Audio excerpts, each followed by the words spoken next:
Imagina que eres el hombre más poderoso del mundo.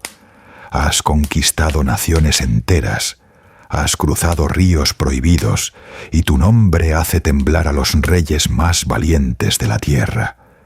Ahora, imagina que mientras caminas hacia tu mayor momento de gloria, llevas en la palma de la mano una nota que contiene, uno por uno, los nombres de todos aquellos que están a punto de matarte. Y decides no leerla. Roma, 15 de marzo del año 44 antes de Cristo. Un sol pálido se levanta sobre las 7 colinas mientras Julio César avanza por las calles empedradas de una ciudad que lo adora como a un dios y lo teme como a un tirano, sin saber que el reloj de su destino está marcando sus últimos segundos de vida. Hoy no vamos a contar simplemente un asesinato político, vamos a descubrir cómo el exceso de confianza destruyó a un genio militar y cómo 23 puñaladas cambiaron el curso de la humanidad para siempre. Quédate con nosotros, porque estos son los últimos y agónicos minutos de Julio César.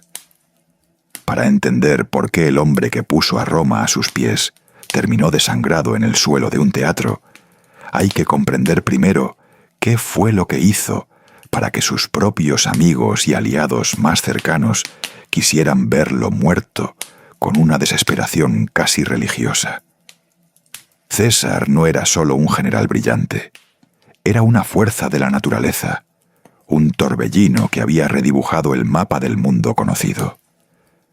Había aniquilado a las tribus de la Galia en campañas que desafiaban toda lógica militar, y en un acto de rebeldía total había cruzado el río Rubicón, desafiando la ley más sagrada de Roma con una frase que aún resuena en los libros de historia.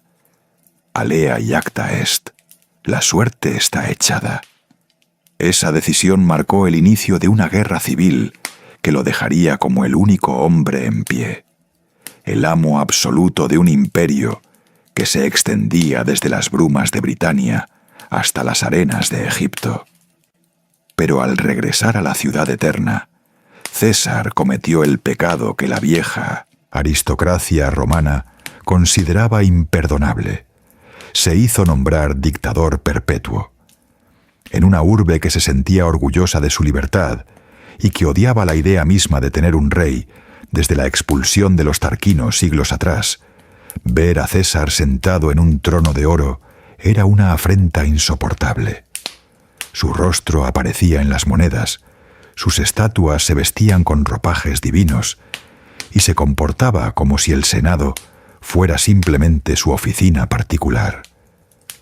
Fue entonces cuando, en las sombras de las villas romanas y bajo el susurro de las togas, un grupo de senadores que se autodenominaban los Libertadores empezó a tejer una red de traición. Entre ellos destacaba Casio, un hombre movido por el rencor acumulado y el odio personal, y sobre todo Marco Junio Bruto, el hombre a quien César amaba casi como a un hijo, un descendiente de los fundadores de la República, que se vio atrapado entre su lealtad personal y su deber fanático hacia Roma. La trampa estaba lista, los puñales estaban afilados, y solo faltaba que llegara el día señalado por el destino, los idus de marzo. La noche previa al crimen, el universo entero pareció gritarle a Julio César que se quedara en casa, que no cruzara el umbral de su puerta. Los cronistas de la época describen un cielo lleno de cometas de fuego y puertas de templos que se abrían solas con estruendo de metal. Calpurnia, su esposa, despertó en mitad de la noche, gritando de puro terror, tras una pesadilla vívida en la que sostenía el cuerpo de su marido bañado en una sangre espesa y oscura. Al amanecer, ella le suplicó de rodillas, con los ojos hinchados de tanto llorar, que no asistiera a la sesión del Senado en la curia de Pompeyo. César, que en ese momento de su vida sufría de ataques de epilepsia recurrentes y una salud que empezaba a flaquear bajo el peso de 1000 batallas, dudó por primera vez en su vida. Por un breve instante, el curso de la historia occidental estuvo a punto de cambiar por el ruego desesperado de una mujer. Sin embargo, la soberbia es un velo difícil de rasgar. Décimo Bruto, otro de los conspiradores que gozaba de la confianza total del dictador, apareció en su casa para escoltarlo y se burló abiertamente de sus temores, preguntándole si el gran Julio César iba a dejar de gobernar el mundo solo porque una mujer había tenido un mal sueño. Esa burla hirió el orgullo del general, y esa soberbia fue, en última instancia, su verdadera sentencia de muerte. Muchos se preguntan qué pasaba por la mente de César mientras recorría el camino hacia su cadalso. La psicología de este momento es fascinante. Un hombre que ha sobrevivido a emboscadas en bosques germánicos y a asedios imposibles se siente invulnerable dentro de su propia ciudad. Mientras caminaba hacia la curia de Pompeyo, rodeado de una multitud que intentaba tocar su túnica, un hombre llamado Artemidoro logró abrirse paso entre los guardias y le entregó un pequeño papiro enrollado con urgencia. En ese mensaje estaban escritos, con tinta apresurada, todos los detalles de la conspiración, los nombres de los asesinos y el lugar exacto del ataque. César tomó el papel, pero distraído por las peticiones de otros ciudadanos y por la pompa del momento, lo mantuvo en su mano izquierda sin llegar a abrirlo nunca. Ese pequeño trozo de papiro era la frontera física entre la vida y la muerte, un recordatorio silencioso de que incluso los dioses caminan sobre pies de barro. Al llegar finalmente al recinto del Senado, el ambiente que se respiraba era eléctrico, cargado de una tensión que casi podía cortarse con un cuchillo. César entró con paso firme y se sentó en su silla curul, el símbolo de su autoridad suprema. Inmediatamente, los conspiradores lo rodearon, fingiendo que querían presentarle una petición desesperada para que indultara a un exiliado.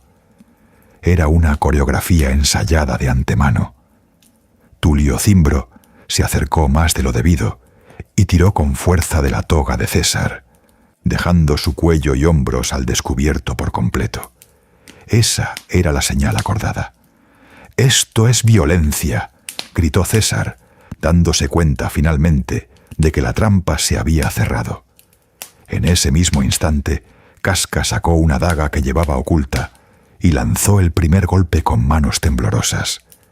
La hoja metálica solo le rozó el hombro, y César, recuperando por un segundo sus reflejos, de viejo soldado, curtido en 1000 combates, se defendió clavando su punzón de metal de escritura en el brazo de su agresor, con una fuerza sorprendente.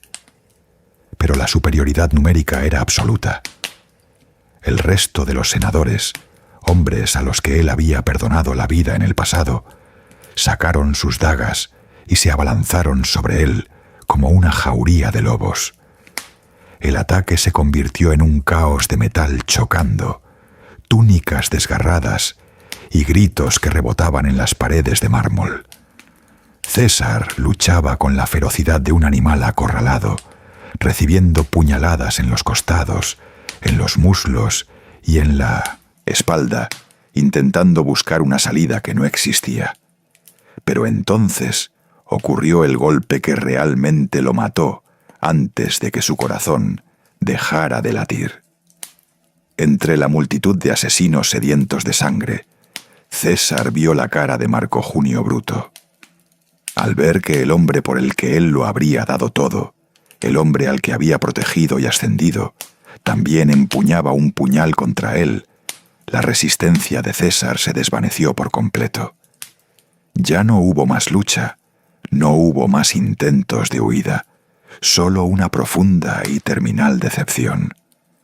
la famosa frase «Et tu, Brut», «¿Tú también, Bruto?», marcó el fin exacto de su voluntad de seguir viviendo. En sus últimos segundos, César hizo algo que definía perfectamente el ideal de la dignidad romana. Se cubrió cuidadosamente la cabeza y el rostro con los pliegues de su toga, para que nadie pudiera ver su cara deformada por la agonía mientras moría. Quería caer con la elegancia y la majestad de un hombre que había dominado el mundo conocido. Se desplomó finalmente a los pies de la estatua de mármol de Pompeyo, su antiguo rival de la guerra civil, bañando la base del monumento con una sangre que ya no le pertenecía. 23 puñaladas terminaron con la vida del hombre, pero en ese mismo instante dieron vida eterna al mito más grande de la antigüedad. Los asesinos, con las manos y las ropas manchadas de rojo, salieron a las calles de Roma gritando: «¡Libertad! ¡El tirano ha muerto!». Pero lo que encontraron no fue el júbilo del pueblo, sino un silencio sepulcral y aterrador. Roma no quería ser libre de la manera en que los senadores pensaban. Roma amaba a su César, y el vacío que dejaba era un abismo que nadie sabía cómo llenar. El asesinato de Julio César no salvó a la República Romana, como pretendían los libertadores. Al contrario, la hirió de muerte y la destruyó para siempre. Lo que siguió no fue una era de libertad, sino una guerra civil sangrienta y despiadada que duró años y que terminó con el ascenso inevitable de su sobrino nieto y heredero, Octavio, quien se convertiría en el primer emperador bajo el nombre de Augusto. Los conspiradores Bruto y Casio, los hombres que creían estar salvando las instituciones ancestrales de Roma, terminaron huyendo al exilio y suicidándose años después, irónicamente, con las mismas dagas que habían utilizado para herir a César en los idus de marzo. Sus nombres pasaron a la posteridad no como libertadores, sino como los catalizadores de un imperio absoluto que duraría siglos. Julio César nos dejó una lección que aún hoy, más de 2000 años después, sigue siendo relevante. El poder absoluto y la gloria constante pueden volverte ciego ante los peligros que tienes más cerca, incluso ante aquellos que se sientan a tu mesa o caminan a tu lado. Su historia es un recordatorio de la fragilidad del éxito y de cómo un solo momento de distracción o de soberbia puede borrar una vida de conquistas.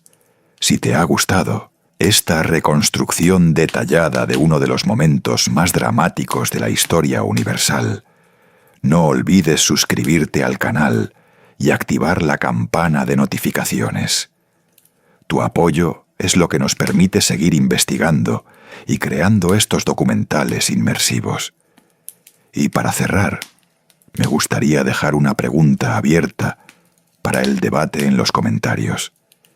¿Crees que Bruto fue realmente un héroe trágico que intentó salvar la libertad de su pueblo, o fue simplemente el traidor más grande que ha conocido la historia? Tu opinión es fundamental para entender este mito. Gracias por acompañarnos en un nuevo episodio de Últimos Minutos. Hasta la próxima historia.